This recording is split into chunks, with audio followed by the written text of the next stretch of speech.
ಇನ್ನು ನಾಪತ್ತೆಯಾಗಿದ್ದಂಥ ಖಾಸಗಿ ಶಾಲಾ ಶಿಕ್ಷಕಿ ಶವವಾಗಿ ಪತ್ತೆಯಾಗಿರುವಂಥದ್ದು ಮಂಡ್ಯ ಜಿಲ್ಲೆ ಮೇಲುಕೋಟೆ ಬೆಟ್ಟದಲ್ಲಿ ಪತ್ತೆಯಾಗಿರುವಂತಹ ಶವ.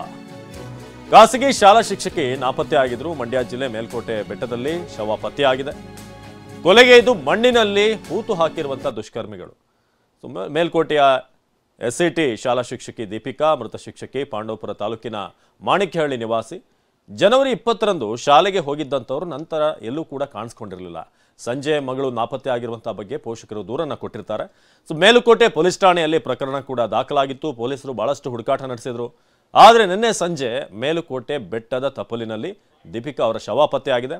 ಏನೋ ಇನ್ಸ್ಟಾಗ್ರಾಮ್ನಲ್ಲಿ ಸಾಕಷ್ಟು ಆಕ್ಟಿವ್ ಆಗಿದ್ದಂಥ ಟೀಚರ್ ದೀಪಿಕಾ ಅನುಮಾನಗಳಿಗೆ ಕಾರಣವಾಗಿದೆ. ದೀಪಿಕಾ ಅವರ ಈ ನಿಗೂಢ ಸಾವು ಪ್ರಕರಣ ಕೊಂದು ಮಣ್ಣಿನಲ್ಲಿ ಹೂತು ಹಾಕಿದ್ದಾರೆ ಅಂತಂದರೆ ಇಲ್ಲೇನೋ ಬಲವಾದಂಥ ಕಾರಣ ಇದೆ.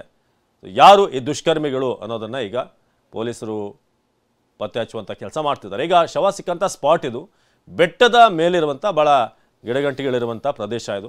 ಸೊ ಅಲ್ಲಿ ಮಣ್ಣಿನೊಳಗೆ ಹೂತು ಹಾಕಿದ್ದಾರೆ.